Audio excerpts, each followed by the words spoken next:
Welcome to the Law, Your Money, and You. I'm Roberta Saphire, an attorney in Massachusetts, New England. And I'm Camille, Barron, a financial coordinator, also in Massachusetts, New England. Yay. And today we have a returning guest, and this gentleman has been our town moderator in Sharon for 6 years. Really? Yes. Mm-hmm. Well, that's fantastic.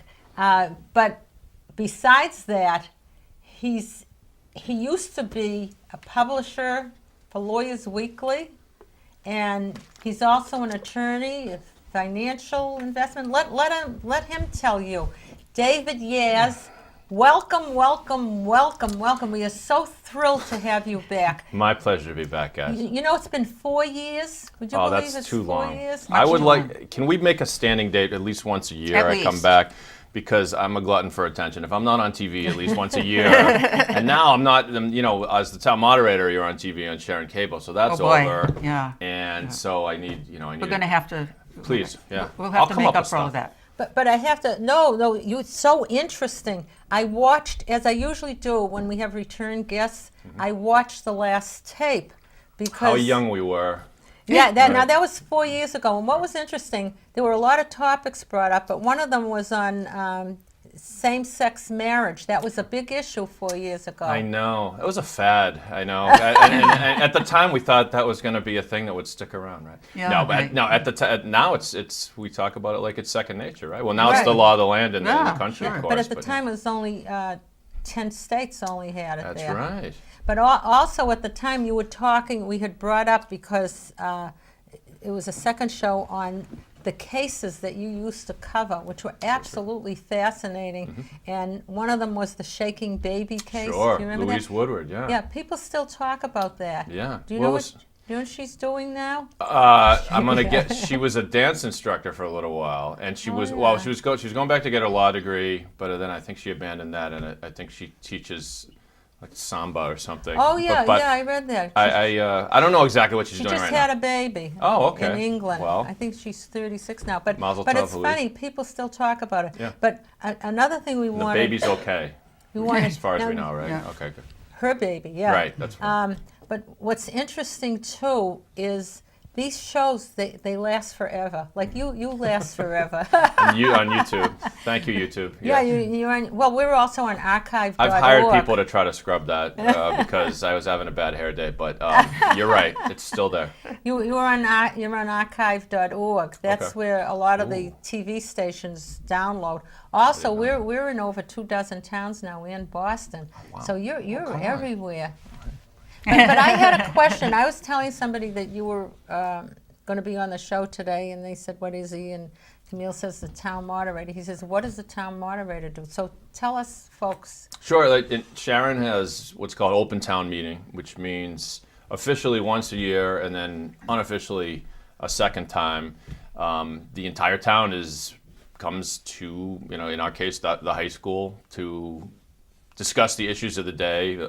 What that really boils down to is items that are in a warrant. So you might have anywhere from a dozen to 3 dozen items in this warrant. And one by one, the town goes through and votes. And it's really the ultimate in small town government, because you could have, if there's an issue of that's pressing and something involving the schools, you could have hundreds of people in the auditorium. But then there are some things that get decided based on the 3 or 4 dozen people that remain at the end of the night. We go till 11 p.m. So it's for to be the town. It is an elected position. I ran twice unopposed, but it's really only those 2 times we get together. Sometimes it takes 2 or 3 nights to finish off a town meeting, but it's really twice annually. So it's not the hugest time commitment, but during the time when you're up there running the meeting, that can be pretty stressful. You have to pay attention. And sometimes Oh, entertaining. boy. I admire you, because to control those meetings sometimes when everybody's talking. I know. Oh, it must be Compare hard. that to the state and federal level. Well, I mean, the what would be the equivalent? I mean, really, it's the bottom rung of government, right? It's the government we have in Sharon. So the state and federal level would be our legislature and our Congress, right? But there are certain things that we need to decide, here for our town. I mean, in Sharon, one night I remember it was dogs and alcohol. it was dogs and booze night, which is, it sounds pretty exciting. We were voting on whether or not dogs would be allowed at the yes, I continue to be remember allowed that, to walk around Lake Yeah. Massapog, and two, whether Sharon was going to be able to sell hard liquor. So do you remember how they turned out? Dogs win, booze loses. Yeah. So. Oh yeah, but there's still liquor licenses in Sharon. Right, but not But not a package store. right. Right. We don't have one But that sell hard but liquor. I think they do sell beer and wine. I think you Beer and can wine sell- is okay. Right. Beer It and was the wine. hard liquor. Yeah. Yeah, there was one dramatic vote I remember where there was this person who was representing, it was something along the lines of a manor, and she wanted to make sure that a particular tax didn't fall unfairly on her, and she argued it passionately, and she won. Who was that? I think that was you. Do you remember that? Yeah, I remember it well. I won't. It did finally You won. pass. Yeah, you won. No, that one. but the following year they were did it? looking for it again. Was it that's your food tax?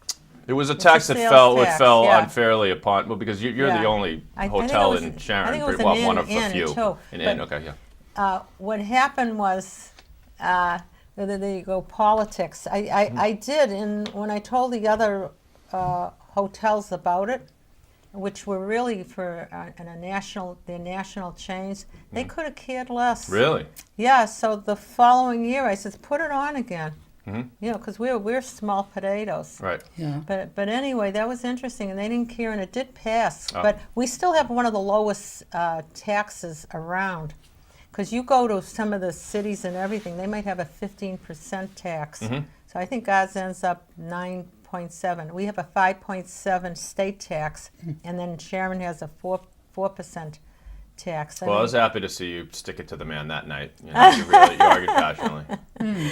So let me ask you this: we you. have a town meeting form of government, That's which right. is really the ultimate of democracy, by the people for the people. Okay. And then there are other towns, and we even had a vote not long, maybe 2 or 3 years ago, for a charter. Yep. Can you tell us what the difference is? The difference between our system and other towns? Well, I mean, we have, so open town meeting is just as it sounds, and then there's elected town meeting where people have to, as I understand, I think those are elected positions, so there's a ballot and there might be a few dozen people that can yeah. anything, and they're the ones that actually vote and represent everybody else. Yeah, town meeting like members. I think town meeting Randolph members, right, has that, right. towns. For whatever, I think our system makes a little bit more sense just because, it's the great equalizer. Everybody has just one vote, and, there will be things that, the Board of Selectmen and the Finance Committee, they're the government officials that work really hard, not so much the moderator. But, and they'll put together a package that's well thought out, but if they don't persuade the people that are in attendance that night, and you got to be there, then it's not going to carry. So that's, there's some elegance to it, and there's some clumsiness to it. Do you have any training to be a moderator? No. I might as well. I'm out of office now, so I can say that. So no, there's no specific qualification. There's been a tradition in Sharon that the moderator has a law degree, which I have, but you don't need to. And I'm not a practicing lawyer. The rules go by something called town meeting time, which is kind of similar to parliamentary procedure, but it's a lot of it's common sense, knowing when to, keep listening to people, knowing when to cut people off, knowing when to be a little bit nasty at times, tell people to stick to the subject.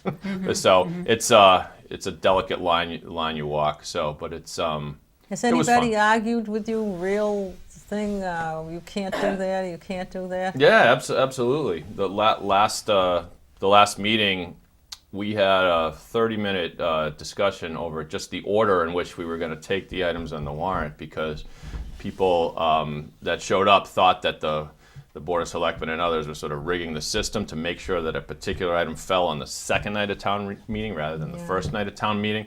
Or late at night when the people had to go home. Well, right, They do that sometimes. Yeah, I mean, to me, it's, I don't know here, but in other places. Right. So it in the end, we actually had to go to a vote as to whether to change the order. Eventually, that carried, and then the second night, a gentleman who's very passionate and talks frequently at town meeting, he got up and started when it got time to discuss this was on the subject of Spring Valley, the country club, and the future of the zoning for that, and whether housing is going to go in there.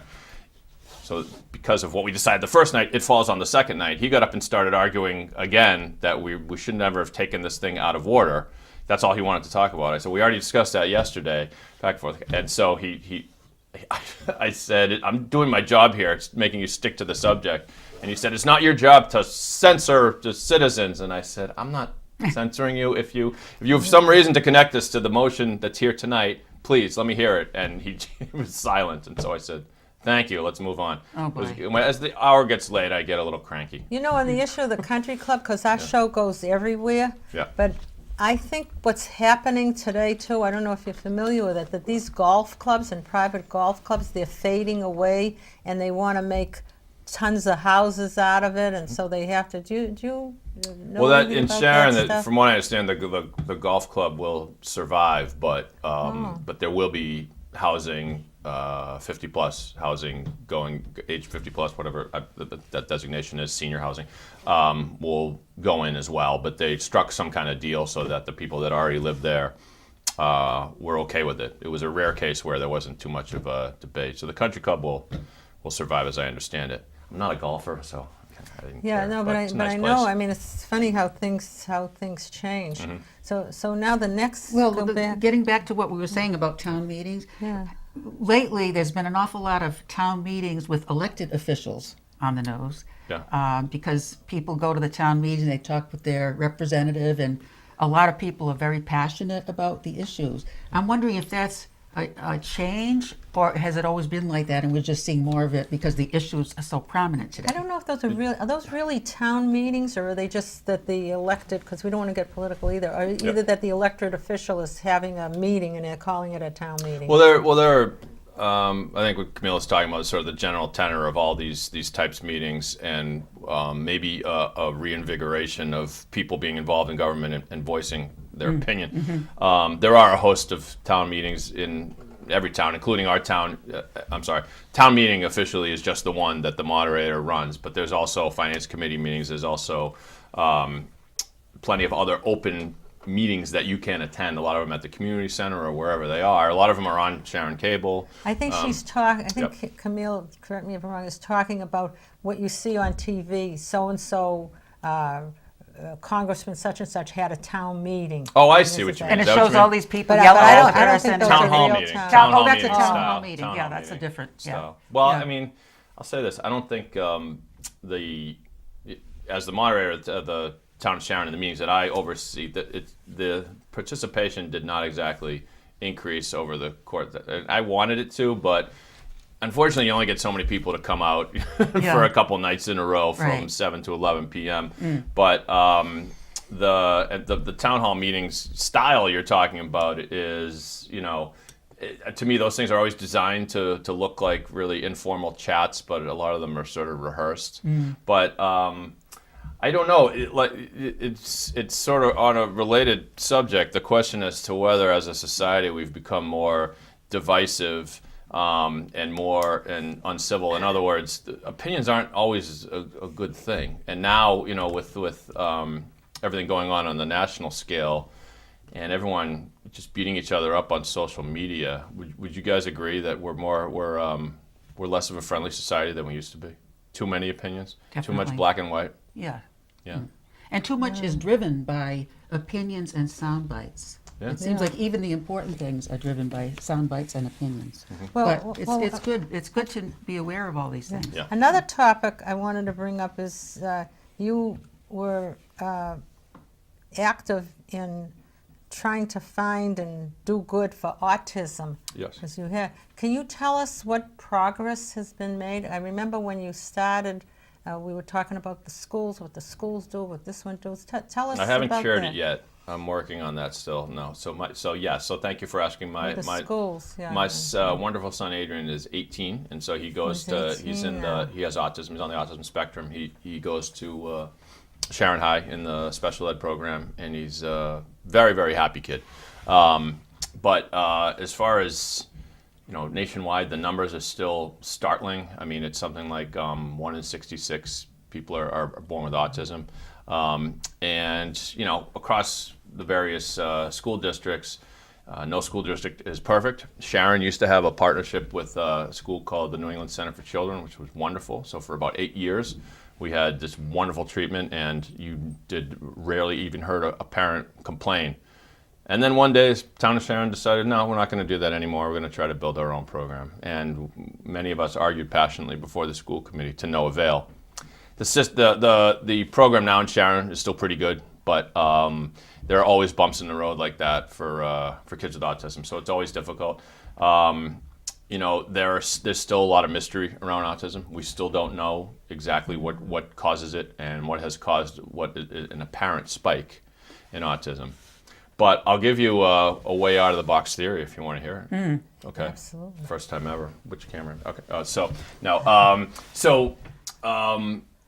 I think my son is a very happy kid and doesn't get bothered by a lot. Now, there are many things he can't do. He needs a lot of help. But I'll give you a quick example. There was one day I took him to the movies, and I took him to the movies all the time. It's just me and him. But this one day, I lost track of him walking into the movies. Couldn't find him, okay? And so for the next 10 minutes, I'm looking did he go into the wrong theater? I'm looking. I'm getting pretty panicked, Now I can't find my poor kid. After about 10 minutes, someone helped me find him. He had walked into the wrong theater. Now, he didn't care. He was unfazed. He was just waiting for me. And so I said, Adrian, and I had tears in my eyes. I said, Adrian, I couldn't find you. You can't do that. You can't walk away from me. I couldn't find you. And so we sort of settled down, went to the movies. He got his popcorn. He sat down. Before the movie started, he started laughing. He's going, Adrian, what are you laughing at? And he looks at me and he goes, I couldn't find you. I couldn't find you. So he's making fun of his dad. He's making fun of his dad. So the reason I bring that up is because he wasn't panicked. He didn't see what the big deal is. Dad, I walked into the wrong theater. That's just one example of Adrian doesn't worry about traffic. He doesn't worry about Is the that weather. common to him, though? Because, or would you say all? You can't say all autistic. Now, kids. kids, you've seen one kid with autism. You've seen one kid with autism. They're all very different, but many of them do have a little bit of a common trait in that they're wired a certain way. They think rather singularly. One thing that does bother Adrian is when his schedule is upset. It's like I was going to stick to the schedule, but a lot of the trappings of life and a lot of the things we worry about, we're constantly worried about. Was someone mean to me someone was mean to me in an email? My boss was a jerk to me. The traffic sucks or whatever. and there are so many things that he just doesn't worry about. And so my crazy theory is that maybe as a society, the rest of us have become too evolved. It's kind of what we were talking about before. We get too caught up in our feelings and our emotions and our opinions. People screaming at each other, the country more divided. And here comes along my son Adrian, who's like, I don't see what the big deal is, folks. I'm just, as long as I have my spaghetti every night and my slippers in the morning, I'm a pretty happy dude. So could it be evolution? Could it be there are more kids with autism that way, while right now it doesn't seem like they're sort of leading the way because they need a lot of help. But maybe 100 years from now, it's something that's developing in their brain that'll kind of pull everybody back a little bit. Maybe calm necessary. Down. Yeah. Well, I have to say, I just read where this fellow with autism, he's 21 or 22. I don't know if you read it, and I forget the name. I don't know if I have it here. He just got a role in a movie. Nice. And I think it's it's about a person with autism, and they have him playing that person, and he's doing the part, and he can do it. And it reminded me of Michael J. Fox, who has the Parkinson's, but sure. He's still able. So what is your take on that? Is that the degree? Yes, I think Adrian should be offered a role in a Hollywood movie. I do. Well, what's cool about having a kid with special needs, believe it or not, is that you get different victories from them that you wouldn't get if they were a typical kid. And people say, well, as long as they're happy, they must give you so much joy. And we say, me and Adrian's mom, we say, yeah, but he gives us some joys that you might not otherwise get. He gives us some joys that we wouldn't get from our younger son, who's a typical kid. And so when they accomplish something cool, it's just your heart really swells. I mean, he was able to run track on what's called the Unified Track Team. It's a Special Olympics kind of thing. And I was watching him the other day, and he's sprinting and he's running, and he's not going very fast because he doesn't see the point in winning. That wasn't important to him. But as he runs by me, he looks up to me and he goes, "Hey, Dad, and so just happy as a clam. What a nice attitude. Yes, exactly. So think about that. He didn't have to, and I don't have to worry about whether he wins or not as long as he's doing it. The autism is a spectrum. So, all across the, on one end you have kids with Asperger's who, are quite verbal and can communicate quite well, but they have problems picking up on social cues, so they appear very awkward and sort of stilted, and they have a lot of trouble making friendships, which is very sad. Asperger's where they just like swear? Is that the No, one that's where they Tourette's. That's Tourette's. That's Tourette's. Some kids with autism have Tourette's, but that's pretty rare. So Asperger's is more like they have trouble. Like if I had Asperger's, I'd be kind of looking like this, even though I'm talking to you. I'm not really looking at you in the eye. Yeah. Those are kind of sad cases. But But kids with Asperger's can do plenty of things. They can go to college. They can have jobs. And so I don't know if this kid in the movie maybe was, but it's. And then the other end of the spectrum, some kids with autism are completely nonverbal and they'll never speak. I have a cousin. I have a cousin who is one of those, nonverbal. She understands, though.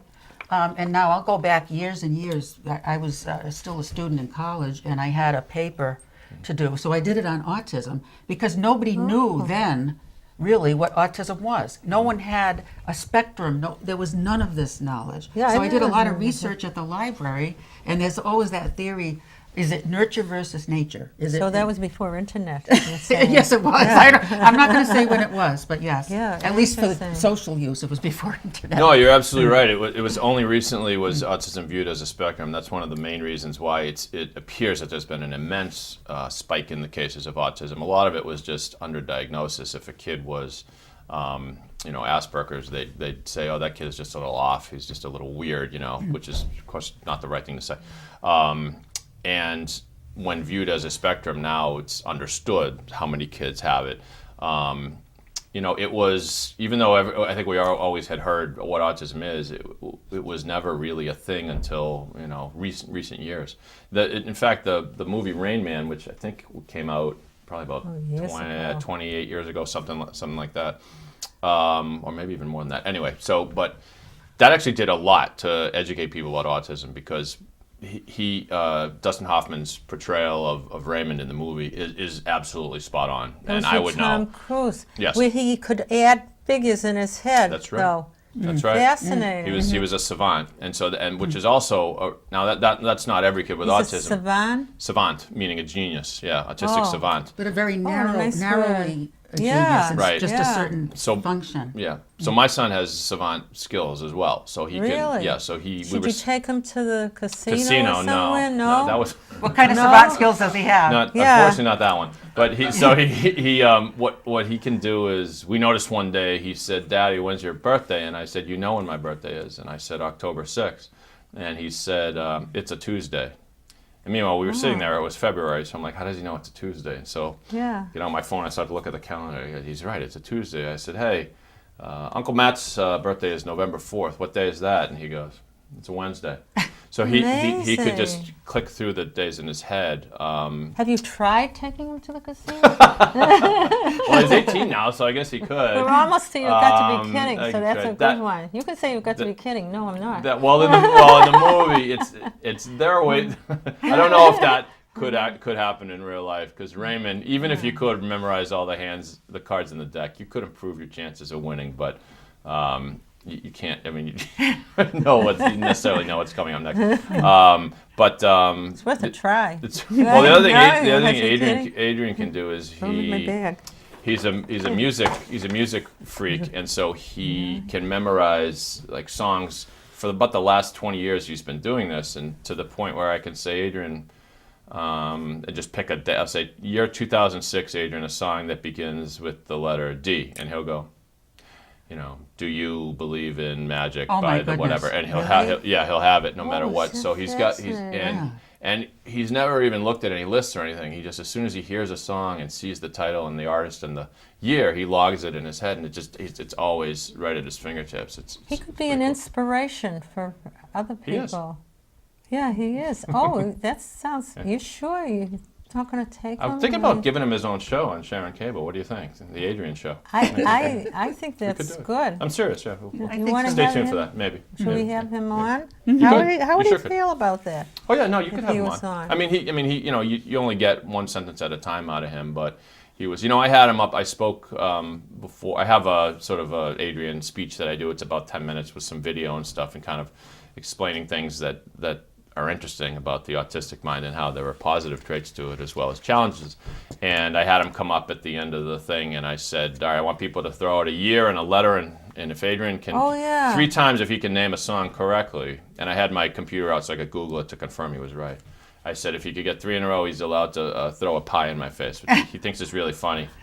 So he won, and I got the pie in my face. Oh, isn't that? Oh my Yeah. God, it's wonderful. We could You do know, it's fascinating. But before we go, I was just wondering. People might say, "What are you doing now? Yes. What are you doing now?" Oh man, a lot of things.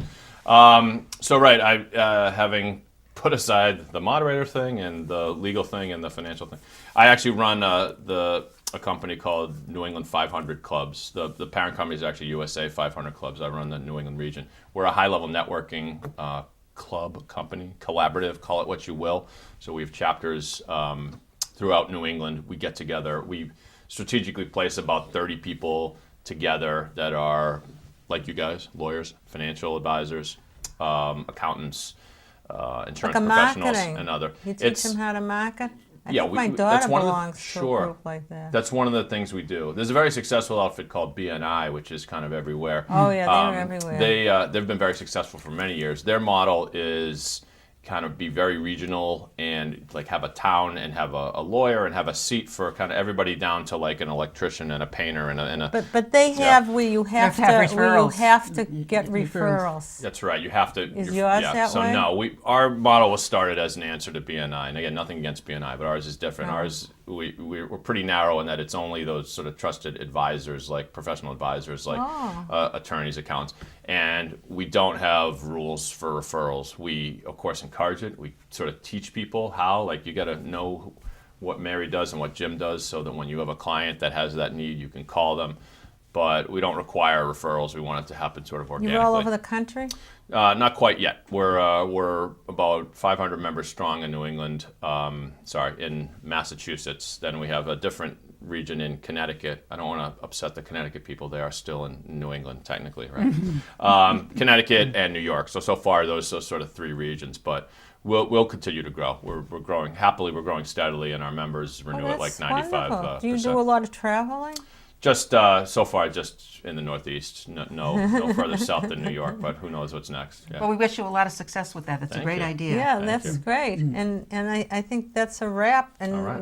we got all this you've got to be kidding stuff there Oh, yeah. that we didn't even have to get to, which means you've got to come back, but not 4 years. You're You're wonderful. At least guest. once a I year. Put me on the calendar. Yeah, I want to hear more about that. Oh, what a fascinating topic. We Camille didn't said even have a closer. plan as to what the topic was going to be because he's a man of so many talents. You know, I had a few notes. Not bad. But No, we I'm want to just thank our kidding. viewers That for, wasn't- for watching the show. And Yeah. if you have any questions about the topic today or any other suggestions or Right. questions, please feel free to send us an email.